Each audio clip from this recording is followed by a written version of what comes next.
Hello everyone, welcome to my YouTube channel future teacher.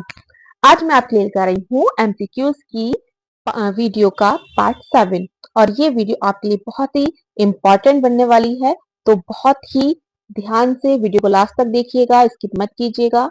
और हाँ, सबसे इम्पोर्टेंट बात, जो भी क्वेश्चंस मैं आपको करा रही हूँ उनको आप अपने नोट्स में जरूर ऐड करते जाइएगा, ठीक है, ताकि एग्जाम के टाइम पे आपको सिर्फ रिवीजन करना पड़े और आप 100% मार्क्स लेकर आए।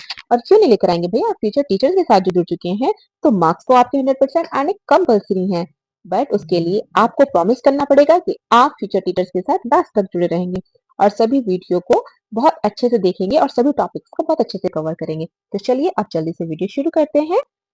जी, आज की वीडियो में हमारा जो फर्स्ट क्वेश्चन है वो है, चलिए देखते हैं क्या है। क्वेश्चन है हमारा कि हिंदी साहित्य के इतिहास में को विद्वानों ने कितने भागों में बांटा है। ऑप्शन ए है आपका 3, बी 4, सी 5, ऑप्शन नंबर डी 6। तो इसका आंसर हो जाएगा आपका ऑप्शन नंबर बी, 4 भागों में बांटा है। ठीक है। क्वेश्चन नंबर 2 है, आदिकाल किन नामों से जाना जाता है।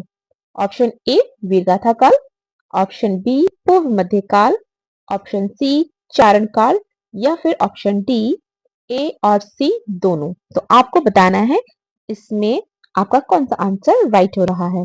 जी हाँ, इसका राइट आंसर होगा आपका ऑप्शन नंबर डी, ए और सी दोनों। क्वेश्चन नंबर 3 है आपका, नरपति नल्हा की रचना है। इसमें से आपको बताना है कि जो नरपति नल्हा है इनकी रचना कौन सी है। तो ऑप्शन नंबर ए है आपका जयमंग जसचंद्रिका, बी कुमार रासो, सी बीसलदेव रासो, या फिर डी हमीर रासो। इसका आंसर हो जाएगा क्वेश्चन नंबर 3 का आपका option number C, Bisaldev Raso. प्यारे साथियों, आप वीडियो को पॉज करके अपनी तरफ से आंसर लगाइएगा, ठीक है, ताकि आपको भी पता चलता रहे कि आपके कितने क्वेश्चन ठीक हो रहे हैं और कितने क्वेश्चन गलत हो रहे हैं। इससे क्या होगा, इससे आपको पता रहेगा कि आपको किस टॉपिक को अच्छे से और पढ़ना है। ठीक है, जहां पर आपका गलत हो रहा है इसका मतलब आपके टॉपिक में कहीं ना कहीं अभी मिस्टेक है और आपका जो कॉन्सेप्ट है वो क्लियर नहीं हो पाया है। ठीक है, वीडियो पॉज कीजिए, आंसर दीजिए, फिर आप मेरा आंसर देखिएगा। ठीक है, चलिए, चीटिंग नहीं करेगा कोई भी। क्वेश्चन नंबर 4, पूर्व मध्य काल, जिसको हम भक्ति काल भी कहते हैं, को कितनी शाखाओं में बांटा गया है। ठीक है, option number A 2, option number B 3, option number C 4, या फिर option number D 5। Question number 4 का आंसर हो जाएगा आपका ऑप्शन नंबर ए, 2 भागों में बांटा गया है। ठीक है, चलिए क्वेश्चन नंबर 5 करते हैं हम। तुलसीदास किस शाखा के कवियों के नायक हैं। तो निर्गुण शाखा, सगुण शाखा, ज्ञानाशयी शाखा, या फिर प्रेमाशयी शाखा। तो फिफ्थ क्वेश्चन का आंसर हमारा हो जाएगा ऑप्शन नंबर बी, सगुण शाखा। ठीक है, सगुण शाखा। अगर आपसे पूछे किस भक्ति के हैं तो आप बताएंगे राम भक्ति के। ठीक है, क्वेश्चन नंबर 6 है आपका, रस, अलंकार, छंद, नायिका नायक नायिका भेद के उदाहरण के रूप में काव्य रचना को कहते हैं। क्वेश्चन को समझिएगा। देखो, क्वेश्चन को आपको समझना है, उसके बाद ही उसका आंसर आपने लगाना है। ठीक है, क्वेश्चन क्या है। क्वेश्चन है आपका कि रस, अलंकार, छंद। ठीक है, रस हो गया, अलंकार और छंद, नायक नायिका आदि के उदाहरण के रूप में काव्य रचना को कहते हैं। कि जिनमें ये सब चीजें हो उसमें नायक नायिका के उदाहरण जिसमें हो उस काव्य रचना को क्या कहते हैं। तो ऑप्शन नंबर ए रीति ग्रंथ, सगुण शाखा, निर्गुण शाखा, या फिर आधुनिक काल। तो क्वेश्चन नंबर 6 का आंसर हो जाएगा आपका रीति ग्रंथ, रीति ग्रंथ। ठीक है, ऑप्शन नंबर ए रीति ग्रंथ हो जाएगा इसका आंसर। क्वेश्चन नंबर 7 है आपका, चंद्रवरदाई किस युग के कवि हैं। ठीक है, क्या बताना है, चंद्रवरदाई किस युग के कवि हैं। रीति काल के हैं, भक्ति काल के हैं, आधुनिक काल के हैं, या फिर वीरगाथा काल के हैं। तो आप सभी जानते हैं, ये क्वेश्चन मैंने आपको पहले भी कराया है। ठीक है, तो आंसर होगा इसका वीरगाथा काल। अब जिनका भी ये आंसर बिल्कुल ठीक हुआ है इसका मतलब वो सभी बहुत ही सीरियसली और बहुत ही कंसंट्रेट करके पढ़ रहे हैं। और जिनका आंसर गलत हुआ है, so you need to hard work dear. ठीक है, प्रैक्टिस कीजिएगा ताकि आपकी, देखो प्रैक्टिस में आपकी चाहे जितनी कमियां निकल जाए कोई प्रॉब्लम नहीं है, लेकिन एग्जाम में कमी निकलेगी तो उसमें आपका लॉस है। ठीक है, चलिए अब हम आगे बढ़ते हैं। आगे हमारा क्वेश्चन कौन सा है? क्वेश्चन नंबर आता है हमारा अब 7 क्या कहता है? आदिकाल का प्रमुख रचना का नाम है। आदिकाल की प्रमुख रचना, ये शायद मिसप्रिंट है, ये की होगा। ठीक है, आदिकाल की प्रमुख रचना का नाम है पृथ्वीराज रासो, पद्मावत, इंद्रावती या फिर ज्ञानदीप। तो ये भी आप अच्छी तरह जानते हैं। इसका आंसर हो जाएगा ऑप्शन नंबर ए, पृथ्वीराज रासो। ठीक है, आदिकाल की जो रचना है वो पृथ्वीराज रासो है। चलिए क्वेश्चन नंबर 9 है, सिद्धों की संख्या कितनी मानी जाती है? ए 21, बी 82, सी 80 या डी 84। इसका आंसर हो जाएगा ऑप्शन नंबर डी, 84। कितनी मानी जाती है? 84 मानी जाती है। क्वेश्चन नंबर 10 है, रासो ग्रंथ में प्रयुक्त हुई भाषा का नाम है। जो रासो ग्रंथ है उसमें जो भाषा प्रयोग होती है उसको आपको बताना है कि उसमें कौन सी भाषा है। Option number A Dingal, B Pingal, C ए और बी दोनों या फिर डी फ्रेंच। तो इसका आंसर होगा आपका ऑप्शन नंबर सी, ए और बी। ठीक है, जो रासो ग्रंथ होते थे ना उसमें आपकी ये दोनों ही भाषाएं प्रयोग की जाती थी। कौन कौन सी? एक तो डिंगल और जी पिंगल। ठीक है, तो इसका आंसर क्या हो जाएगा आपका? क्वेश्चन आंसर नंबर सी, ए और बी दोनों। क्वेश्चन नंबर 11 है, आल्हा खंड भारत के किस हिस्से में गाया जाता है? दक्षिण भारत में, पश्चिम भारत में, सी उत्तर भारत में या फिर पूर्वी भारत में। ठीक है, तो इसका आंसर हो जाएगा आपका आंसर ऑप्शन नंबर सी, उत्तर भारत में। ठीक है, चलिए क्वेश्चन नंबर 12 पढ़ते हैं। शारंगधर रचनाकार है। शारंगधर रचनाकार है, अब इनकी रचना आपको बतानी है कौन सी है। परमाल रासो है, हमीर रासो है, खुमार रासो है या फिर बिसलदेव रासो है। जल्दी से आंसर लगाइएगा कि जो शारंगधर रचनाकार हैं इनकी रचना इन चारों में से कौन सी है। सोचिए क्या आंसर है इसका। जी चलिए अब मैं ही बता देती हूँ इसका आंसर क्या है। तो इसका आंसर है आपका ऑप्शन बी, हमीर रासो। ठीक है, क्या बनेगा? हमीर रासो। अगले प्रश्न की ओर बढ़ते हैं हम अपने। क्वेश्चन नंबर 3 है ये हमारा। क्या कह रहा है ये? चलिए पढ़ते हैं जल्दी से। क्वेश्चन नंबर 13, किस काल को हिंदी साहित्य का स्वर्ण युग कहा जाता है? वेरी इंपॉर्टेंट क्वेश्चन है आपका, इसको बहुत अच्छे से याद कर लीजिएगा। इस टाइप के क्वेश्चन आपके जरूर बनते हैं। ठीक है, मैं जो भी आपको क्वेश्चन बता रही हूँ ना कि ये इंपॉर्टेंट है, तो आप उसको मोस्ट कर लीजिएगा। ठीक है, और उसको जहां भी आप नोट कर रहे हैं उसको बहुत अच्छे से हाईलाइट कर लीजिएगा। ठीक है, ताकि जब आप रिवीजन करें एग्जाम टाइम पर आप उस पर और अच्छे से जोर देकर उसको पढ़ सकें। वैसे तो मैंने जितने भी क्वेश्चन ये लिए बहुत ही सिलेक्टेड क्वेश्चन लिए हैं, और मुझे देखो वीडियो बनाने में इसलिए ही टाइम लगता है कि आपके लिए जो होता है ना क्वेश्चन छांटने होते हैं मुझे कि आपकी एग्जाम की पॉइंट ऑफ व्यू से कौन सा क्वेश्चन इंपॉर्टेंट है। बनाने को तो किसी भी किताब से कैसे भी बना दिया जा सकता है, वीडियो ही तो बनानी है ना। लेकिन नहीं, मुझे आपको सिर्फ वीडियो के माध्यम से ये नहीं करना है कि आपको वीडियो बनाना है आपका टाइम वेस्ट बिल्कुल नहीं करना है मुझे, क्योंकि I am already a student, है ना। मैं भी स्टूडेंट रह चुकी हूँ और टाइम की वैल्यू को बहुत अच्छे से जानती हूँ। ठीक है ना, आप भले ही आपकी टीचर हूँ लेकिन टाइम की जो वैल्यू है उसको बहुत अच्छे से समझती हूँ।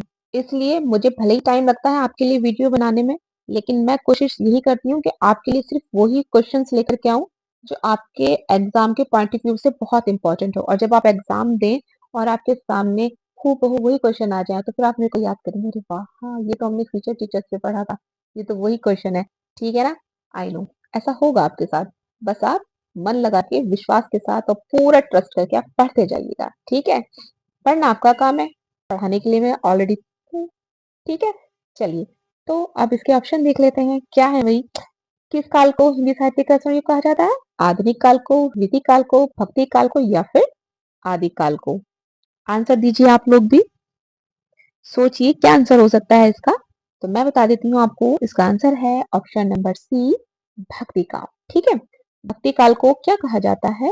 हिंदी साहित्य का स्वर्ण युग कहा जाता है।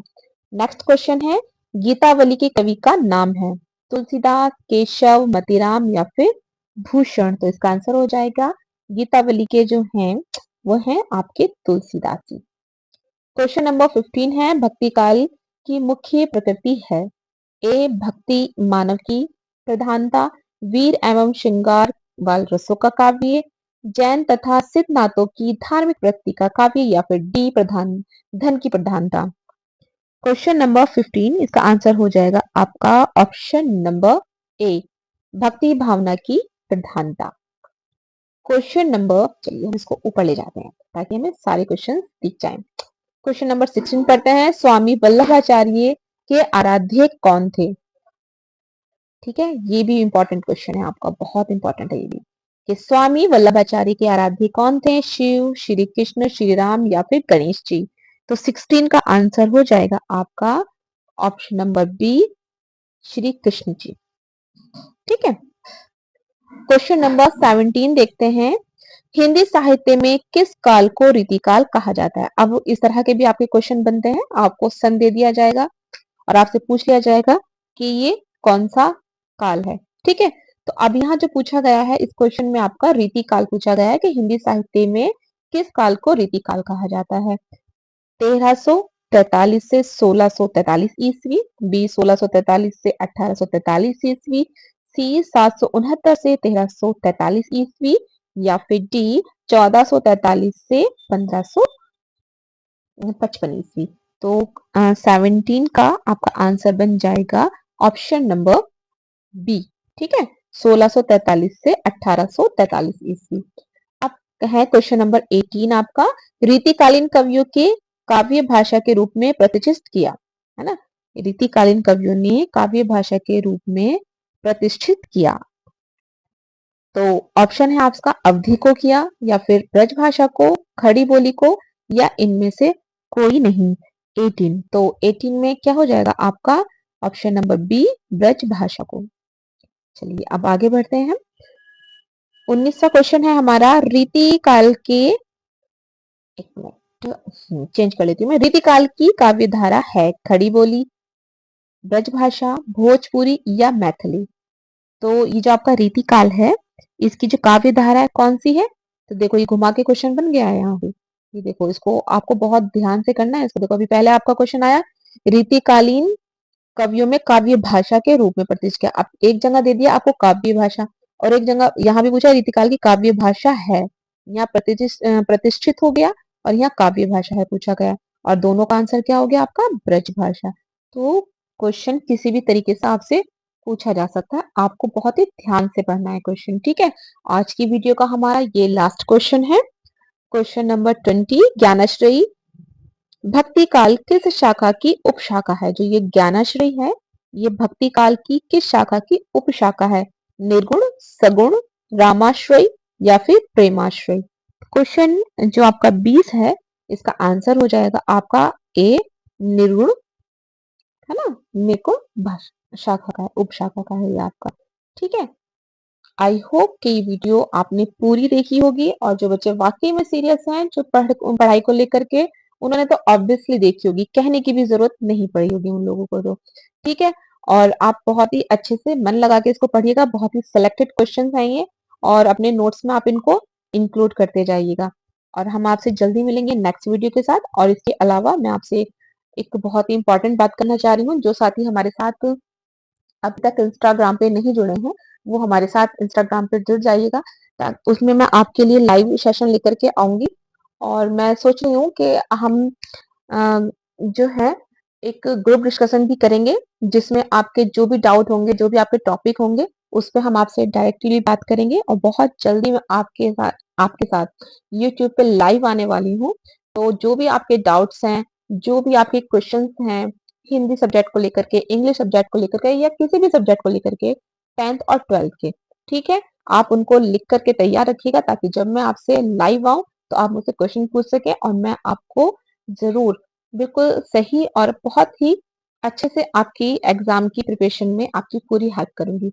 और जो भी हमारे लिसनर्स आज पहली बार हमारे चैनल से जुड़े हैं, वैसे तो मुझे बार बार नहीं कहना चाहिए, आपने वीडियो देखी है, पढ़ा है, आपने खुद ही सब्सक्राइब कर लिया होगा, बट मैं फिर भी कहना चाहूंगी, प्लीज चैनल को सब्सक्राइब कीजिएगा, वीडियो लाइक कीजिए, और कमेंट करना बिल्कुल नहीं भूलिएगा कि आपको मेरी वीडियो कैसी लग रही है। चलिए जल्दी मिलते हैं नेक्स्ट वीडियो के साथ, तब तक अपना ख्याल रखिए, टेक केयर, बाय बाय।